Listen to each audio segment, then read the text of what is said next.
So I was going out to harvest the squash that are ripe. I found 2 big ones that are ready. And this is how large they are. They're very thick. And they're at least 1 of my feet long, a woman's foot. But when I went inside, I also saw what you've probably seen. Well, one, there's a little bit of squash bugs, not too bad. That's okay. There's a little bit of mildew, not too bad, not bad. It's fine. It's toward the end of the season. These leaves down below are really, really nice on the outsides. But in the middle, you notice squash bugs and the mildew. I'm not going to sweat that. What I am going to sweat is this. I'll show you. When I went to look inside, what I saw was this and that. And that meant they weren't fertilized. That means the pollinator didn't make it to it. Now for my squash, I don't want spider webs because I want the pollinators to come in. So here's another one that's not fertilized. Uh-oh, that's not good. So here I see a spider web. I'll take that out. I mean, it's good the spiders will get the squash bugs, but if I want them to pollinate, that's not going to do me any good. The other part is when I look at this bush, I don't see a lot of yellow. I want the pollinators to come roaring in and say, oh, it's a flower, I need to fertilize it. So I'm not going to take off these leaves here. This one's looking pretty good.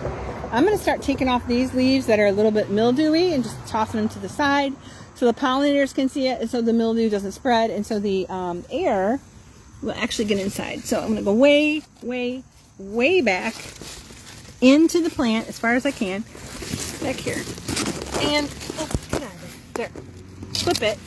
Grab it. They're prickly, so I don't like to touch them.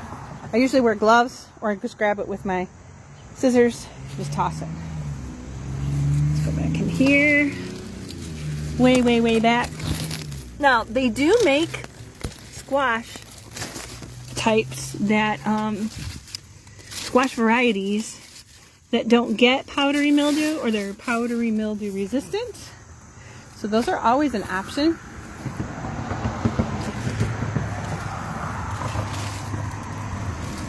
And they're going to last longer. So this is a female flower here. It's got a fruit. And there's a male flower right there, right next to it. I want the pollinators to see it and come and take care of that for me. So let me open that up. There. So as they're flying above, oh, yellow. That's my point. That's what I'm shooting for. You can cut off diseased leaves, crossing leaves, bottom leaves of squash plants just about any time. This one I said was a good leaf, so I'm going to leaf it alone. That's a bad leaf. Get that out of there. Ew. This one's icky. Bye. Ew. Icky. It's not really a word, is it? This big one is 1, it's down at the bottom. 2, it's mildewy. So take that out. So some people cut all the bottom leaves off and they make like a tree. I've done that in the past. But this plant has been so good with the producing. I'm not going to do all that. I just want to take a little bit off. So again, so the pollinators come by and say, oh, what's going on over here? What's going on over here? I also want the pollinators to come by. I'm having my watermelon. I got my personal watermelon. There's one right through there. Right through there. I don't know if you can see it. There it is. Growing through on that side. There were more flowers. Oh, there's another one over there. But if this plant gets more flowers, there's a flower for it. I want the pollinators to just come rushing at everything. So I want pollinators all up in here. I do have some sunflowers up here. And I do have some just plain wildflowers. So, I mean, that's a yellow attracting thing. But I got to get rid of it. It's a weed. And it has seeds.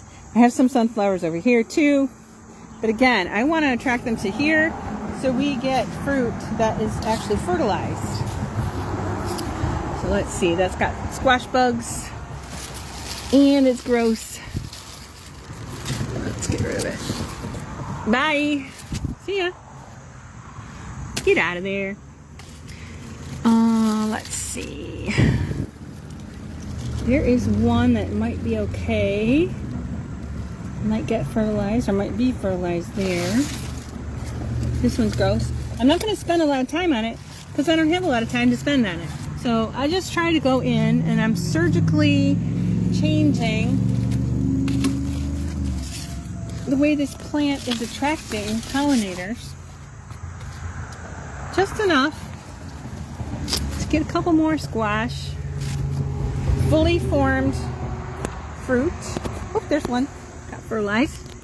That one's going to be a nice one. There's another one up there that is growing, but it's starting to change color. Probably did not get fertilized. So we're just going to let a little bit of light in, a little bit of air in, and make sure the color can be seen to get these pollinators coming. Oh, a couple squash bugs. I'm going to get rid of you. Bye.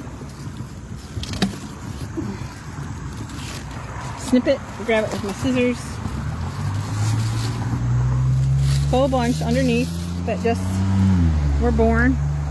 Actually, they're like teenagers. Bye. We'll go live over there. And let's see. Flying by as a bee. We had a lot of rain and we had a lot of heat recently, so it's no wonder that these leaves are doing this. And I don't blame them. It's not like I'm not like mad about it. I just want to make sure that we get some more squash before the frost comes. There you go. Cut it. Grab it.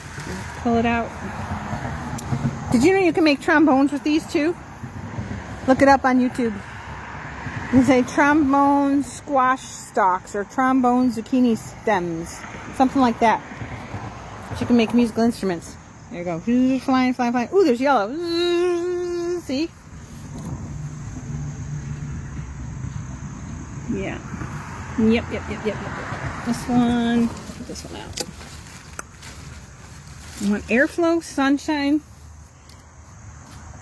Sunshine sterilizes. Airflow helps the mildew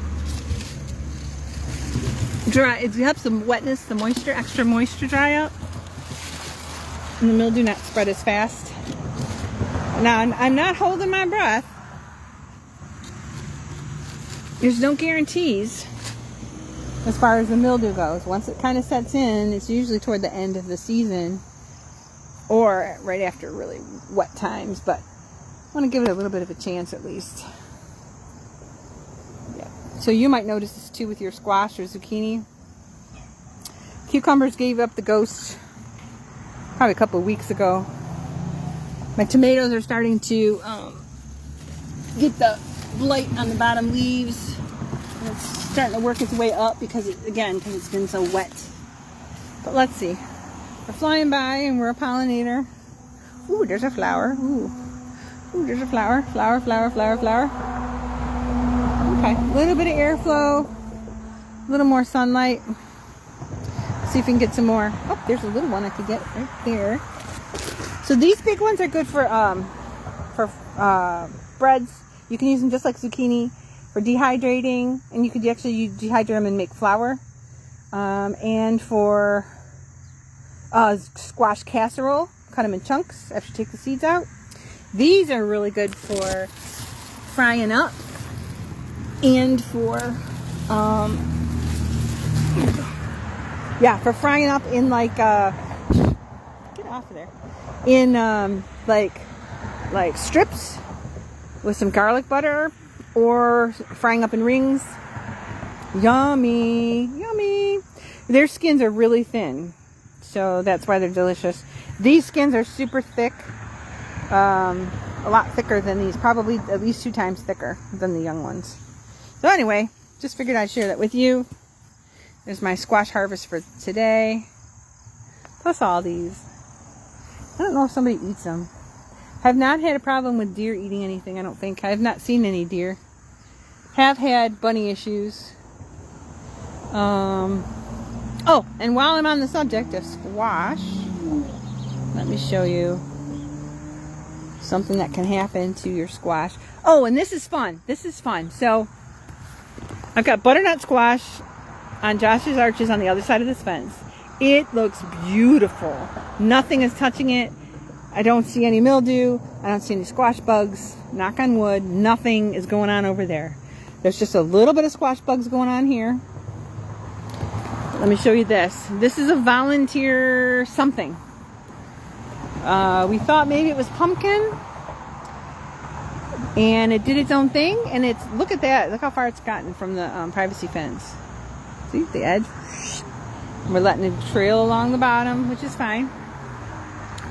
And it got some up here, and you got some here. But over where it started, oh, it's so scary. I don't even like to walk by here, but look at this. Look at this. Look at this. Holy crap. I feel like they're all gonna like jump on me like at once. It's like a horror film. This is where it started. Was right here. And actually, let's see, that's a very, oh, here's its trunk right here. So this was one plant. This looks like a different plant altogether. No, it's not. Okay, so there's the trunk. So it's still growing. It grows up here, here, here, here, here, here, here, here, here, here. And then, look at that. It's nearly broken off there. Then it comes around here, keeps going, and then that's where all the growth is over here. So it's still going. That's pretty exciting to me. But okay, here we go. Here's a little short. Holy smokes. Are your pumpkins or squash looking like this? Do you have gangs of squash bugs just waiting to beat you up? Don't fear. If you see any green left, they didn't find this yet. Look at this. Look at this. Look at this. Don't fear. Vines are still here. There you go.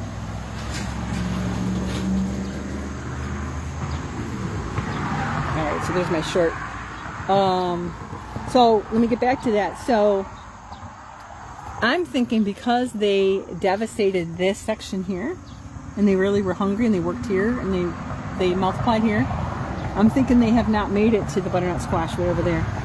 I was getting the eggs off of this one, and then I was just like, ugh, it's August. I'm not bothering anymore. I'm busy, blah, blah, blah. So I just let it do its thing. Oh, and there's some foam over here. Look at that. Ew. Yeah, so I didn't do anything. And so there are some eggs here. There are some eggs here. And then over here, like I said, there's some right here. A little bit of squash bugs here. But the butternut squash over there at Josh's Arches is gorgeous. I've not seen, knock on wood, I have not seen any squash bugs over there at all, or powdery mildew. Which, you know what, that could change because, hey, because I said it now, so maybe it will change. But we'll see. So I'm going to gather up my harvest and head on in to do my work.